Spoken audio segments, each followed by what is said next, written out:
Hey guys, once again welcome back to my YouTube channel। तो guys एक बार फिर आप लोगों का हमारे YouTube चैनल में बहुत बहुत स्वागत है। और अभी जो टॉपिक चल रहा है वो आप लोगों का चल रहा है इम्परेटिव सेंटेंस। क्या चल रहा है? Imperative sentence. इम्परेटिव सेंटेंस में हम अलग अलग तरीके से कैसे डायरेक्ट से इनडायरेक्ट बनाएंगे, यह मैं स्टेप बाय स्टेप पढ़ा रहा हूँ। तो कुछ लोग अगर एक साथ मिला दिया जाए तो कंफ्यूज हो जाएंगे। तो घबराने की कोई बात नहीं है और ना ही किसी तरह कंफ्यूज होने की बात है। हमने आपको पहले भी कहा है, मैं तोड़ तोड़ के आपको पढ़ा रहा हूँ, मतलब एक एक टॉपिक पढ़ा रहा हूँ। और एक एक टॉपिक अगर देखा जाए, एक दिन में सिर्फ एक ही टॉपिक चल रहा है, तो इस तरह से अगर आप चाहो तो उस पर मंथन अच्छे से कर सकते हो और वो अच्छे से याद भी हो जाएगा। उसके बाद तब आप अलग से जब कंप्लीट हो जाए तब एक साथ मिला करके आप पढ़ सकते हो। ठीक है? कंफ्यूज हो रहे होंगे आप लोग कि सर जी अब की बार ई प्रयोग बताए तो फिर अब की बार ई, तो अब की बार वो ये वो। तो है भाई मेरे, पढ़ना पड़ेगा। आप धीरे धीरे बड़े हो रहे हैं और बड़े हो रहे हैं तो जिम्मेदारियां भी बढ़ेंगी। जिम्मेदारियां भी बढ़ेंगी तो मेहनत करना पड़ेगा। ठीक है? तो अभी हम इम्परेटिव सेंटेंस में पढ़े use of let us, let me, ये पढ़े। तो आज हम क्या पढ़ेंगे? Use of let there be. क्या पढ़ेंगे? Let there be. अगर लेट देयर बी से जब वाक्य शुरू होगा तब हम डायरेक्ट से इनडायरेक्ट कैसे बनाएंगे। ठीक? तो चलिए क्लास को शुरू करते हैं।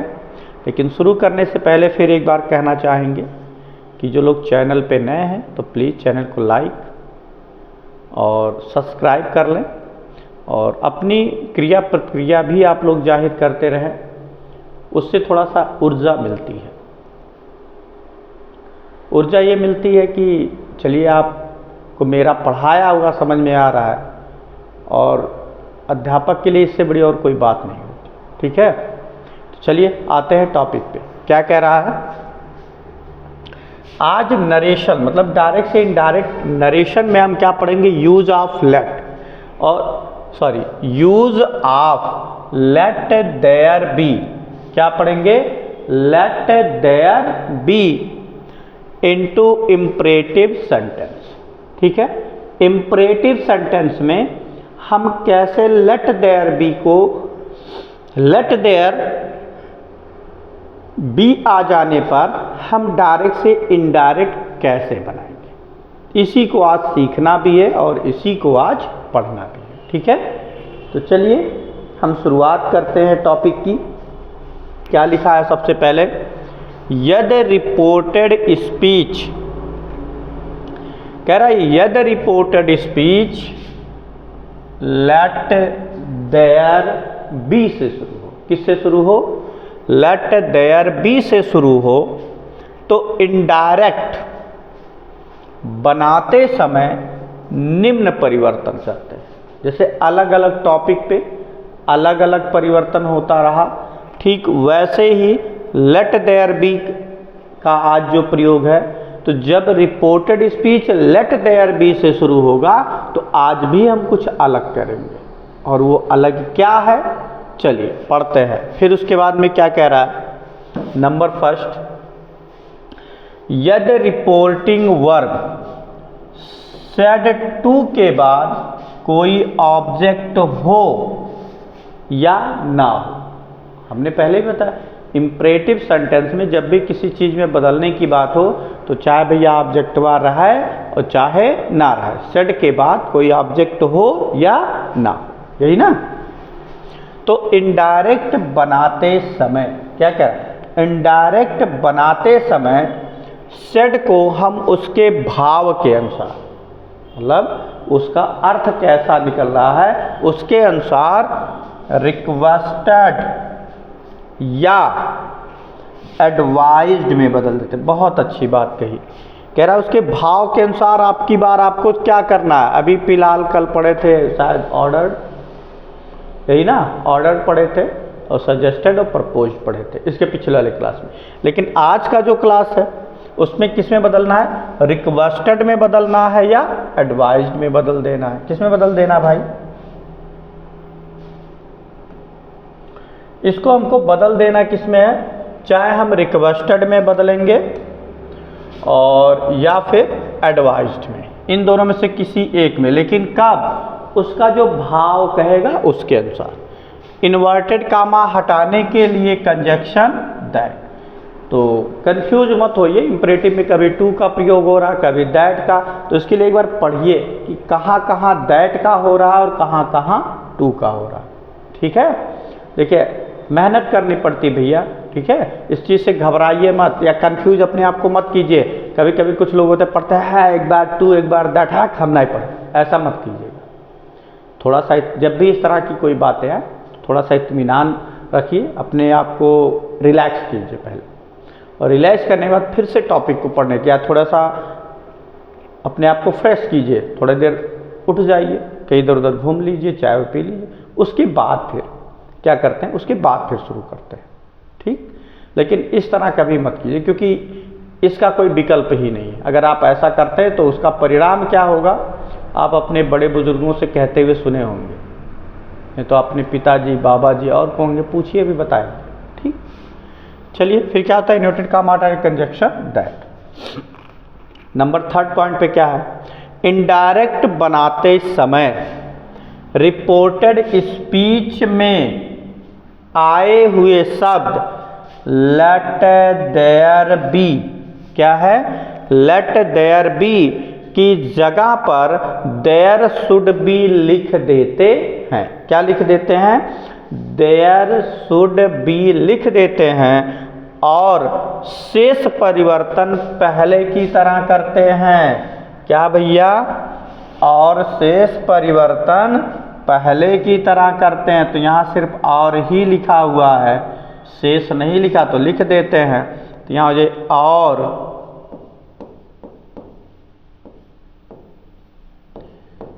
शेष परिवर्तन, क्या कह रहा, और शेष परिवर्तन जैसे इंपरेटिव में हम करते हैं वही करना। फिर एक नोट पॉइंट हमने क्या लिखा दिया फिर कि रिपोर्टेड स्पीच का टेंस नहीं बदला जाता। तो भैया फिर से जान लो, इंपरेटिव सेंटेंस में चाहे जवन मन तवन प्रयोग होए, चाहे जवन मन तवन से वाक्यवा शुरू होए, ओकर टेंसवा कब्बो बदला नहीं जाएगा।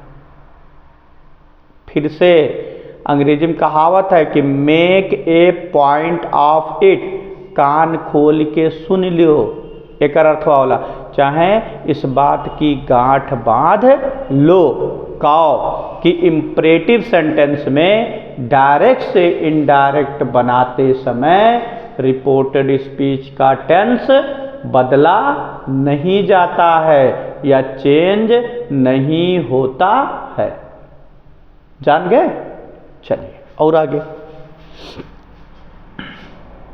और आगे क्या है हम जानते हैं। अब इसी को हम अपने भाषा में भाई ट्रिकी बना देते हैं। अब इसका ट्रिक क्या होगा, अब इसका ट्रिक जानिए जो मैं अपने हिसाब से बनाऊंगा। अब ये तो मैंने रूल लिखाया, अब रूल के बाद इसका ट्रिक क्या कह रहा है, तो ट्रिक आप जानिए भाई, क्योंकि आजकल ट्रिकी ही जमाना है। ठीक है, चलिए क्या कह रहा है यहाँ, सेड टू और बाद ऑब्जेक्ट या नो ऑब्जेक्ट या नो ऑब्जेक्ट। अब अगर सेट के बाद कोई ऑब्जेक्ट है या नहीं है, क्या कह रहा, सेट टू के बाद कोई ऑब्जेक्ट हो या ना हो। चलो एक बात और बता दें, अगर सेट के बाद टू लिखा है तो 100% ऑब्जेक्ट आई। जितने एग्जाम्पल आप देखे नहीं जिसमें ऑब्जेक्ट था उससे पहले टू का प्रयोग हुआ। तो क्या कहेंगे, अगर ऐसे नहीं समझ तो एग्जाम्पल से समझिए, अगर सेट के बाद जब टू के प्रयोग हुआ तो पक्का है ऑब्जेक्ट है, और सेट के बाद टू के प्रयोग नहीं है तो ऑब्जेक्ट नहीं है। क्लियर, तो चलिए क्या कह रहा है, सेट टू के बाद ऑब्जेक्ट हो या ना हो, क्या मैं बदलना है भाई मेरे, बदल दो। आप रिक्वेस्टेड में भी बदल देंगे, या फिर रिक्वेस्टेड में आप नहीं बदलेंगे तो एडवाइज में, ADVISED। इसमें क्या, जब निवेदन का भाव हो, निवेदन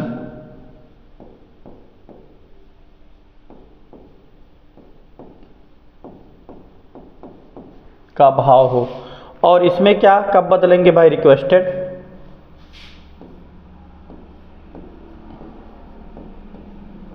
जब प्रार्थना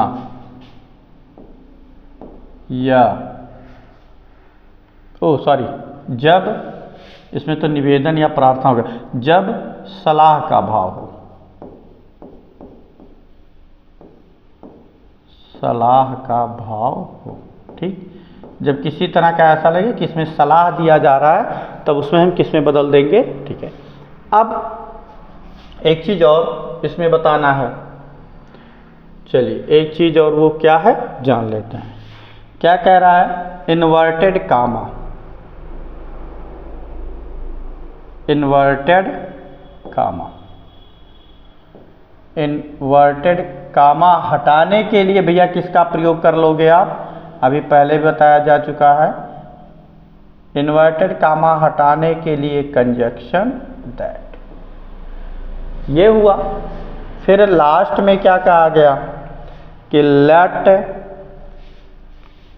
ये भी तो कहा गया, एक चीज और आएगा, और वो क्या है, लेट देयर बी, क्या आएगा, लेट देयर बी को क्या करेंगे, यहां हो जाएगा there should, there should be में बदल देंगे।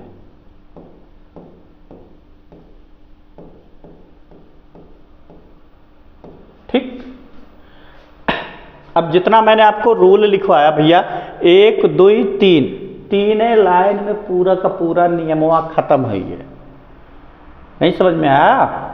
अरे भाई, जितना मैंने आपको रूल लिखवाया,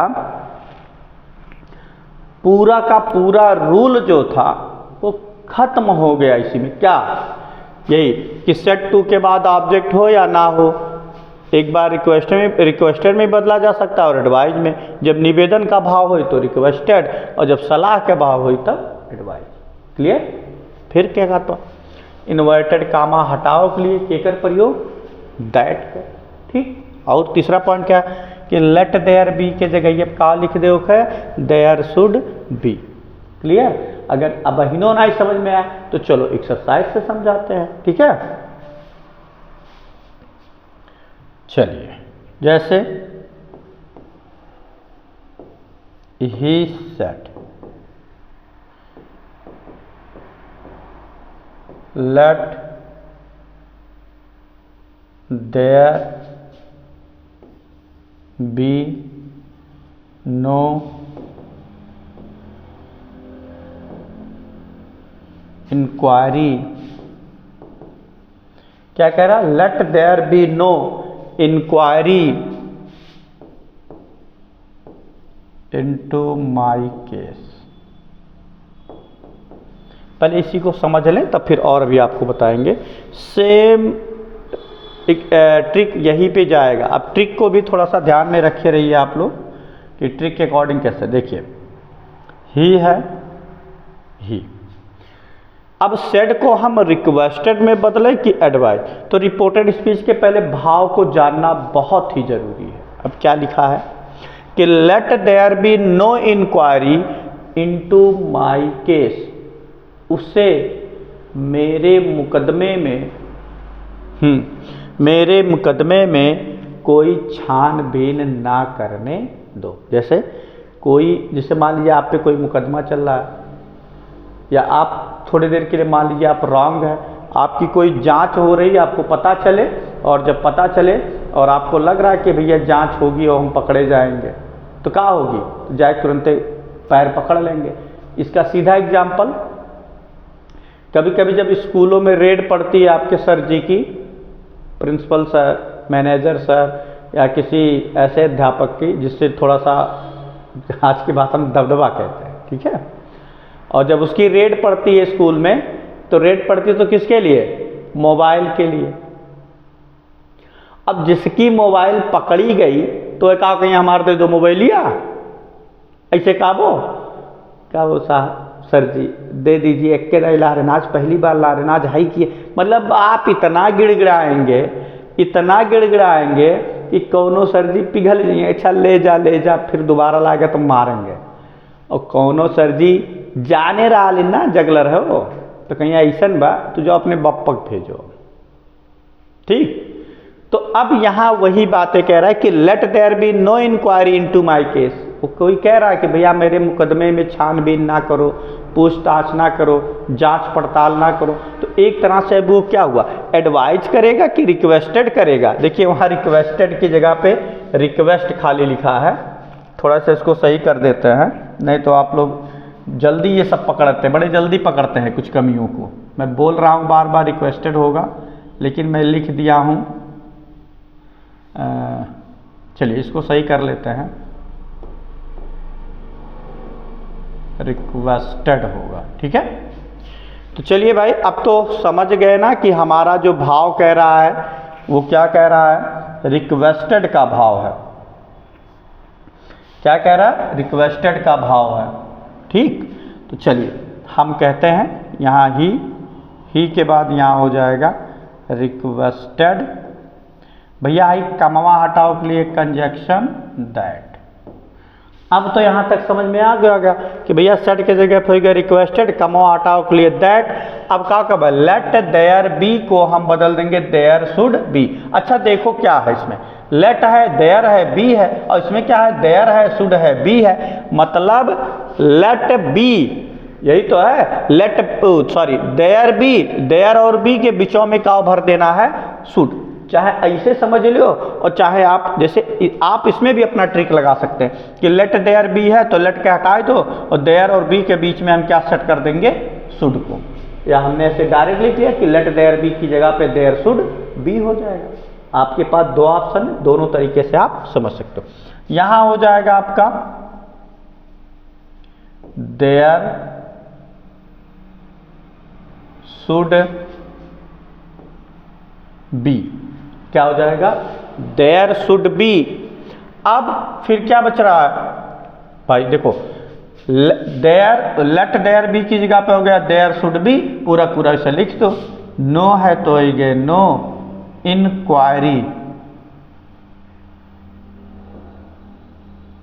इंक्वायरी, इनटू है तो ही गए इनटू। आई देखो आई के भाव का माई, माई कौन पर्सन, फर्स्ट, और फर्स्ट पर्सन किसके अनुसार, सब्जेक्ट के अनुसार, केकरे अनुसार, सब्जेक्ट। सब्जेक्ट क्या है, ही, तो माई जो है वो तीसरे नंबर पे है, आई, मी, माई। अब ही के तीसरे नंबर पे क्या होगा, ही, हिम, हिज। तो यहां माई की जगह पे क्या हो जाएगा, हिज, और हिज के बाद हो जाए केस। Clear, clear. चलिए और देखते हैं, अब तो समझ में आ ही गया होगा, अगर नहीं आया तो एक आध एग्जाम्पल ऐसे इसी का और देख लेते हैं। चलिए जैसे क्या कह रहा है,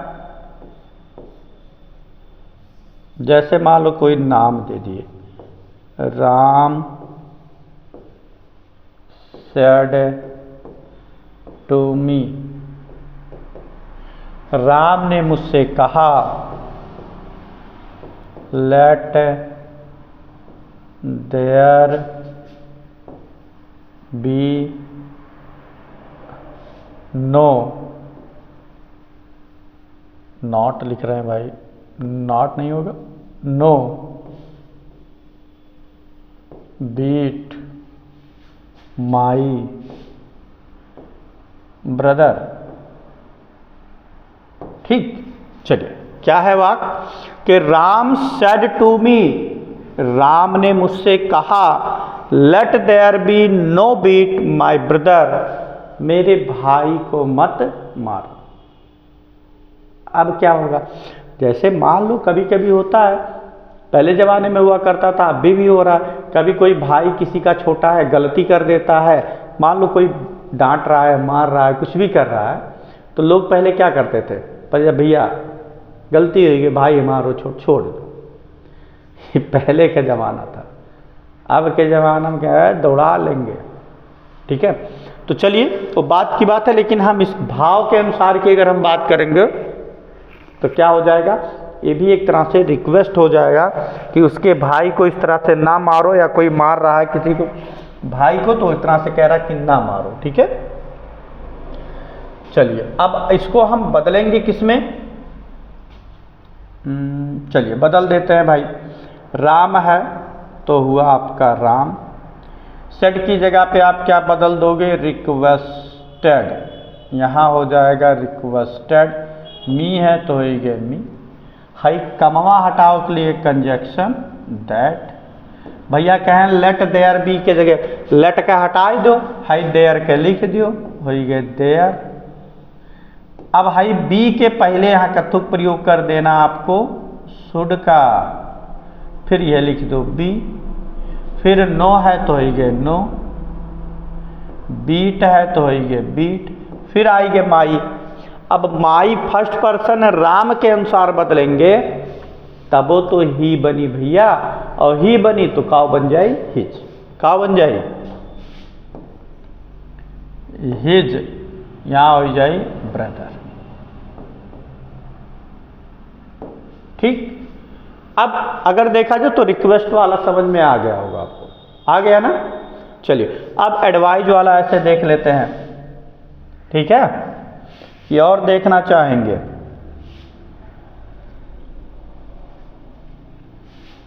जैसे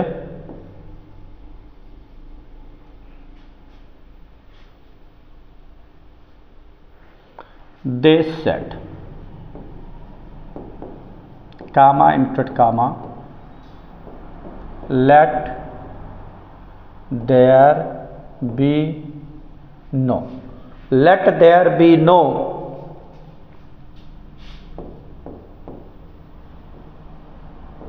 टॉक अबाउट हर।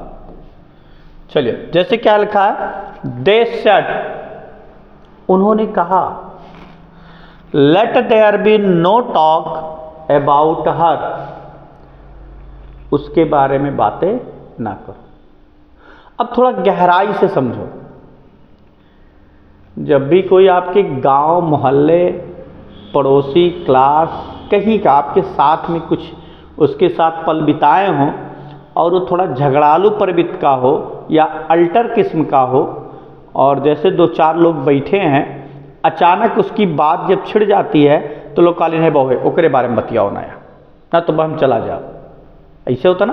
तो यहाँ भी वही कह रहा है उसके बारे में बात यहाँ ना करो। या कब्बो कब्बो कुछ लोग ऐसे हाथ भैया हाथ जोड़ थी ओकर ये बारे में होता ना, तो सुन ले तो जीना हराम कह दी, खाए हराम कह दी, तरह तरह के उस पर बातें करते हैं, यही होता है ना। हाँ, तो यही कहना चाह रहे हैं। तो अब एक तरह के ये सुझाव हो गया, ये रिक्वेस्ट नहीं हुआ, एक तरह का सुझाव हुआ कि भैया उसके बारे में यहाँ बात होते ना करो। तो क्या हो जाएगा, इसको जब बदलोगे आप, चलिए तो दे है तो इसको हम बदल देंगे दे, सेड की जगह पे हो जाएगा एडवाइज्ड, एडवाइज। अब कुछ है नहीं तो यहाँ हम कंजक्शन लिख देंगे दैट, भैया लेट हट गए, देयर के लिख दो, यहाँ हो गए देयर, और देयर और बी के बीच में आपको क्या सेट कर देना है, शुड,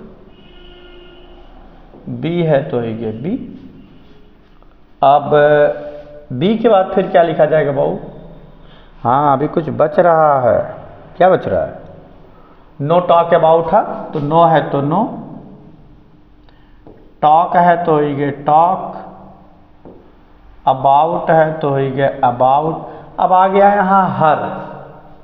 हर कौन सा पर्सन? थर्ड पर्सन, तो बदला ही नहीं जाएगा, तो हर का सीधे हम क्या लिख देंगे? हर। ठीक, चलिए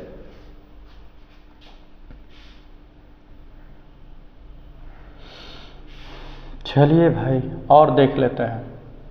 जैसे हमने अगला वाक्य आई सेड, मैंने कहा, कामा इन्वर्टेड कामा, आई सेड, मैंने कहा,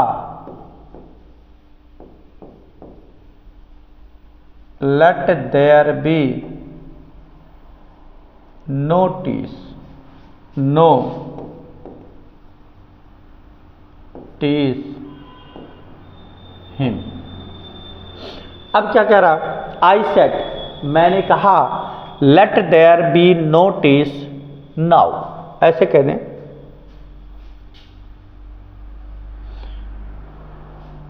टीस की जगह पे कर्स लिख दें और अच्छा हो जाएगा, CURS, कर्स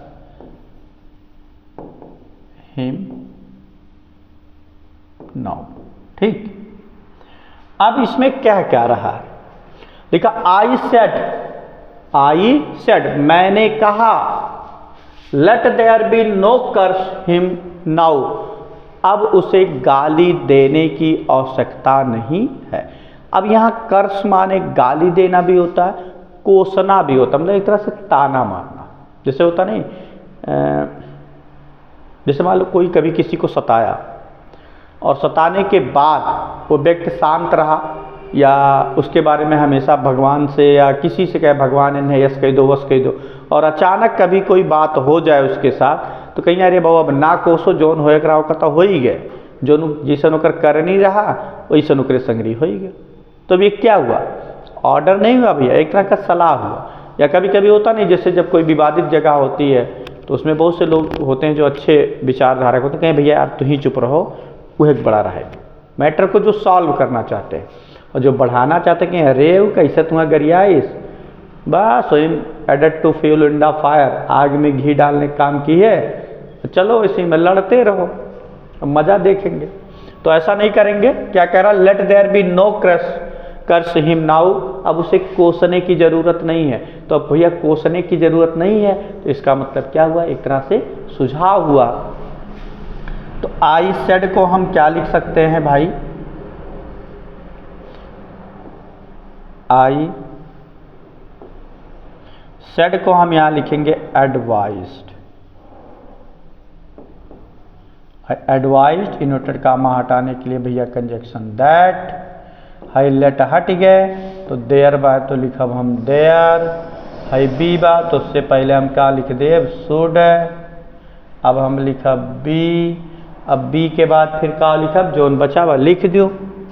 नो है तो हो ही गए नो, CURS, कर्स है तो कर्स, हिम थर्ड पर्सन नहीं बदला जाएगा। हाँ नाउ है तो नाउ को आप यहाँ बदल दोगे देन में। क्लियर? अब ये तो क्लियर हो गया, अगर देखा जाए तो ये क्लियर हुआ। जैसे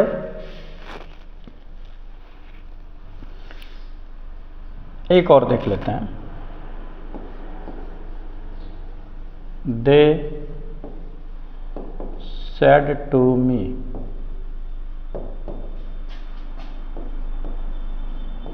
late there be no abuse him, abuse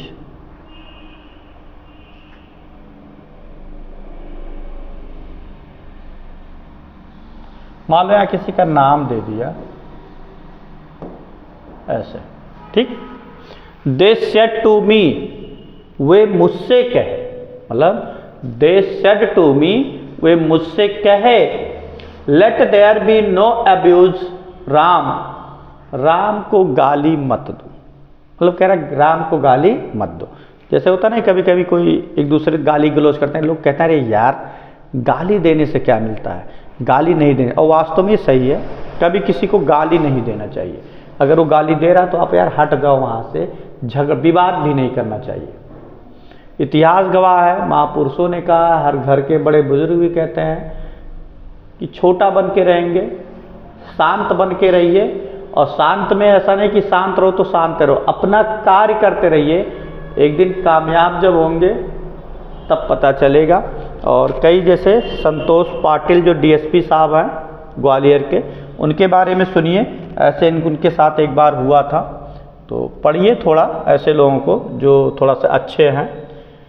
चलिए क्या कह रहा है, दे सेड टू मी, तो यहाँ हो जाएगा दे एडवाइज्ड। क्या हो जाएगा, दे एडवाइज्ड मी। हाई कमवा हटाने के लिए भैया कंजक्शन दैट। देयर बाय तो कल लिख लियो, कहाँ से लेट है, ठीक है। अब बी से पहले हम यहाँ लिखब का शुड। अब यहाँ हो गए बी। अब बी के बाद क्या बचा, नो एब्यूज राम बचा, तो लिख दो यार, वो है इतना लिखाई, नो है तो नो, अब्यूज है तो यो अब्यूज, राम है तो ये राम। अब एक बाद ना ही कुछ बचतवा तो यहीं पे का हो जाए खत्म, ठीक है। तो इस तरह से अगर हम देखें तो लेट देयर भी आपका हो जाता है खत्म। और जहाँ तक मेरा मानना है इंपरेटिव भी आप यहीं पे हम कर देते हैं खत्म, ठीक है। अब इसके बाद का जो क्लास होगा कुछ अलग होगा और कुछ अन्य होगा। तो वीडियो कैसा लगा ये ज़रूर कमेंट बॉक्स में आप लोग बताएं कि समझ में आया या नहीं आया, और जो बताया गया चाहे वो ट्रिक हो चाहे वो समझाया गया हो, और अच्छा लगा कि नहीं लगा इसके बारे में ज़रूर बताएं। हमारा प्रयास ये निरंतर रहता है कि हम आपके लिए कुछ बेहतर करें, और उस बेहतर को आपका एक लाइक और कमेंट और शेयर ही उस बेहतर को और बढ़ावा करने के लिए हम लोगों को प्रोत्साहित करता है। और मैंने पहले भी कहा भाई, चाहे जैसा कोई व्यक्ति हो, अगर उससे अगर कुछ सीखने को मिल रहा है तो ज़रूर सीखिए, चाहे वो दोस्त हो चाहे दुश्मन हो, इससे मतलब नहीं हमको। अगर कुछ अच्छी चीज़ें वो दे रहा है और आपको लग रहा है कि नहीं मेरे काम की लायक चीज़ें हैं, अच्छी हैं और मुझे एक्सेप्ट करना चाहिए, तो प्लीज़ उसको एक्सेप्ट कीजिए, ठीक। तो इसी के साथ दोस्तों आज का ये क्लास हो जाता है खत्म। अगले वीडियो में फिर हम मिलेंगे आप लोगों से एक नए सेंटेंस को लेकर के, और डायरेक्ट इनडायरेक्ट भी आपका ख़त्म होने के कगार पर है, तो हम कुछ अनसॉल्व कर लेंगे या कई सालों के पेपर को भी एक बार हम ट्राई करेंगे, ठीक है। तो इसी के साथ ये क्लास होता है खत्म। सभी लोगों को जय हिंद, जय भारत।